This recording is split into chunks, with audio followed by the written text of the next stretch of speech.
The public would never know from the media that they spent $11 million to keep any free airtime provisions out of any legislation, successfully, by the way. Edward Fritz, head of the National Association of Broadcasters, called free airtime for candidates unconstitutional and an infringement on the broadcasters' free speech rights. You have reached the stage in American politics, and I'm not kidding you, where the issue is not a debate over ideas. You have a point of view, I have a point of view. Who should that person support? That's what democracy is about. The issue is whether ideas at all matter. You look like a nice fellow. Nice wife. You have any kids? Yeah, two. Okay. Why wouldn't I want to vote for you? One of the strange things about it is that politics is now presented in terms of politicians and not politics. I don't think the media are interested in politics. They're interested in politicians, which is a whole different subject. Media corporations don't cover the news when it comes to politics anymore. The political news coverage in 2000 was half what it was in 96. 96 was half what it was in 92. The third leading source of revenue for the media today, broadcast media, happens to be political ads. So if you're a politician, the only way you get heard is with ads. In 1981, the media was getting $80 million from political campaigns for ads. Today, the last campaign, they got $1 billion. That's why you've got to have millions of dollars to run for office as a politician. You're either a millionaire, you're able to raise large sums of money all day, dollar for dollars, and that's who goes into politics. And you are complicit in this system. You're not going to rock the boat. You know, 98% of those who run for Congress, who run again, get elected, get reelected. We have a 98% return rate in Congress. Are you aware of this? You know, I looked up the statistic. The old Soviet Politburo had a 92% return rate. All right? They actually have more turnover than we have in the U.S. Congress. Is that just the most embarrassing thought? Why do we do this? We've got to change these laws. We grant these monopoly rights to TV stations. They don't pay a penny to the people for getting these monopoly rights to TV frequencies. Then they turn around and sell time on the public property and make billions of dollars and destroy our political system. All the while they pay off the politicians themselves to keep getting these monopoly rights. The corruption here is dreadful. The public is really at a loss. What do you do about that exactly? I'm not quite sure. I mean, they're probably in a perfect world, there should be a citizens movement about this. People should be marching in the streets. I mean, in some ways, we should be as angry about what's happened to our media as the Russians ought to be about what happened to their media. Now, that would be seen as heresy inside the networks. How dare you? We covered stories all the time last week. Look at this story. Look at that story. They would take issue with what I just said.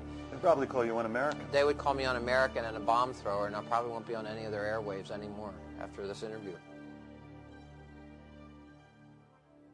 10 years ago, 50 companies ran the media in America. Now it's down to 5 to 7. Tonight, as I came down here, NPR was reporting on decisions that the FCC, under the control of Michael Powell, son of Colin Powell, who when asked about whether or not there was a digital divide in the world said, "I'm more worried about the Mercedes divide. I'd like to have one, but I can't afford it." That's the commissioner of the FCC, who is about to lift all the ownership caps on big media companies, and an issue that is not covered in the media. Michael Powell was actually quoted as saying that he has no idea what the public interest is. The oppressor here is regulation. He actually said that.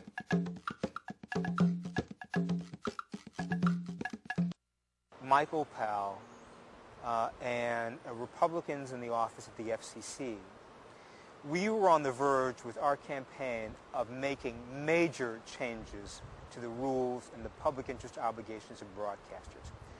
The Federal Communications Commission had proposed rules that we pushed in this campaign, that hundreds of Americans in small communities, in large communities, pushed. We were going to get rules that would make local broadcasters much more accountable to their interests. Those rules were proposed once Bill Kennard was out of office and Michael Powell was in office. Those rules went into a drawer. They were never voted on. Starting with Ronald Reagan, the holy grail of deregulation has been sold to the public, and the news media has largely ignored its disastrous results. Once the Reagan administration was done, there were more rules, but they called it deregulation. It's almost this Orwellian use of language where you create new rules, but the rules change because they benefit industry, and you call it deregulation. And you say deregulation, and people feel that's good because people like deregulation. People like fewer rules. They like, depending on simpler, cleaner, old Western rules. But it's a trick. It's not really what's happening. I remember when I first went into television, I believe the FCC rules were very stringent about how many television stations a network could own. I think it was 5. And of course, they had to be in different markets. And now, I know here in New York, we're talking about a duopoly. That's the new word. You have the probability, it looks like right now, that News Corporation will be the owners of the Post, Channel 9, and Channel 5 in the one New York marketplace. So yeah, the regulations have eased considerably. The whole ball game has changed, and precisely how that affects different people buying and selling different stations in different markets and how it impacts on the news, I don't know. In my view, there are tremendous effects that are almost entirely negative. There's almost nothing positive about it. First of all, it leads to these companies are so big, their political power grows exponentially. It's a democratic issue. It means that one viewpoint will come to dominate in most of the outlets that we use for knowing what's going on in the world. Many people are not aware that when you watch television, you are watching a program produced by a large multinational corporation that has enormous conflicts of interest. General Electric and NBC is a perfect example. How can we be sure we're going to get the kind of information we need to have about the nuclear industry, about defense contracts, and all of those things when NBC is beholden to this parent company? Why would they report on that? Of course they wouldn't. Why would ABC report on what's going on at Disney? They wouldn't. There's no point in it. And it's precisely for that reason that those companies want to own television stations in the first place, so that they can keep a check on those sorts of things. General Electric has made it a very proud part of their policies that they are going to move jobs from the United States of America to China, to Mexico, any place in the world where they can get cheap labor. This suggests obviously that General Electric is deeply concerned about our trade policies. Over the years, General Electric has done its best not to pay taxes, or to pay as little as they can in taxes, taking advantage of all kinds of corporate welfare tax loopholes. Suggests very strongly that General Electric has an interest in tax policy. General Electric is a major polluter. Therefore, they're concerned about weakening environmental policies. It's not obviously just General Electric. It's the same thing with CBS or ABC. The conflicts of interest are enormous, and the result is that certain issues are talked about, certain issues are not talked about. In close to 11 years, we've done more than 100 reports. The reports and investigations about public servants screwing up or systemic abuses of public trust by public officials almost always get covered. We're the ones that broke the Lincoln bedroom scandal about the Clinton White House. We have done a lot of this kind of thing. When we do those stories, they get covered, and the media jumps on them, frankly. We have a news conference. We normally have 50 or 60 reporters, 4 or 5 cameras. But I have to tell you, when we've investigated corporations, for some reason it just doesn't get covered. What can I say?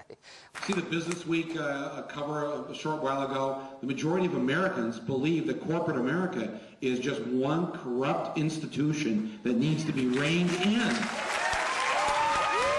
In some ways, corporate power is treated by our news media much like communism was treated by the Soviet press. You know, in the Soviet media, the bad commissar who didn't meet the tractor quota could be skewered in the media. Pravda or TASS could give the guy a hard time. But the system of communism was off limits. And in many respects, the occasional capitalist or firm that might make a bad tire or bad seat belt can be skewered, but the system as a whole is always off limits. In my entire political life, not one reporter has ever come up to me and said, Bernie, you know, the average worker is today working longer hours for low wages than 25 years ago. What the hell are you doing about that? Why do people have to work 50 or 60 hours a week? Bernie, what are you going to do about the plants that are being shut down in Vermont where companies are moving to China? What are you going to do about that, Bernie? Never been asked me. Why not? Because those are questions that the reporters are not allowed to think about. You are, in a sense, you know, people say, well, do you think, Bernie, that there's a conspiracy, that Jack Welch is on the phone to every reporter for NBC telling them what to ask? Of course not. But what goes on, there's a framework of thought that you are allowed to have, and it goes from here, it goes to there. Everybody kind of has the same mindset. You know, this story plays, this is a lead because it, you know, it screams. This is a, you know, everybody kind of has the same approach to it.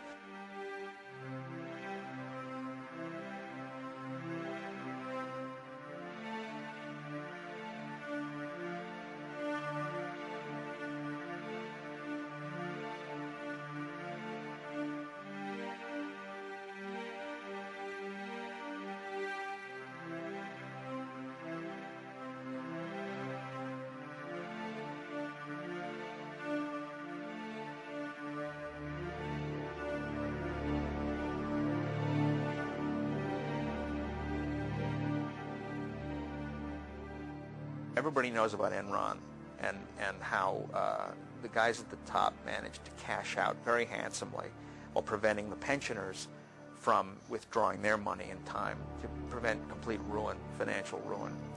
Well, I mean, there's a history behind this, you know. George Bush, who is, of course, a good friend of Kenneth Lay, cashed out in exactly the same way, you know, as a major shareholder in Harkin. According to the Center for Public Integrity, George Bush served on the Harkin Energy's board and was able to realize a huge profit of $848,000 by selling his stock in the corporation. Harkin had concealed its losses by selling some of the firm's assets to a group of insiders and declaring a profit. Shortly after he sold, the stock price plummeted. He reported the sale to the SEC 34 weeks late. Bush was on the audit committee and the restructuring committee. He claimed he didn't know.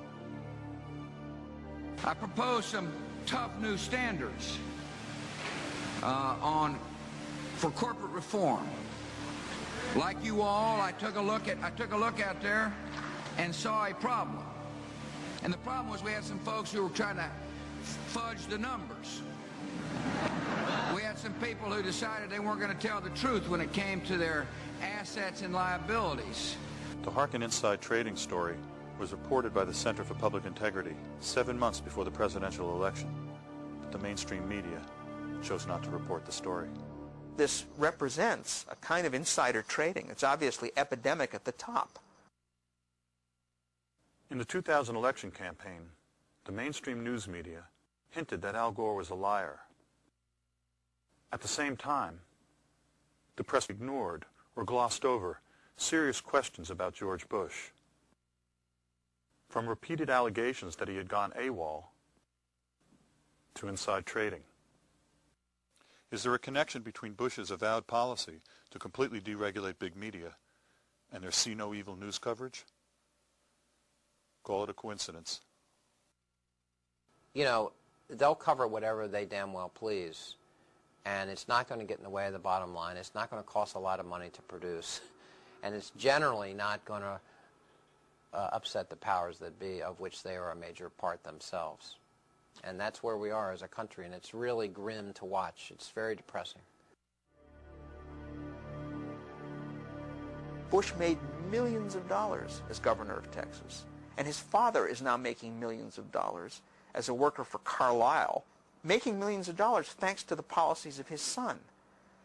His son has all around him in the White House and throughout the government all kinds of people from Lockheed Martin.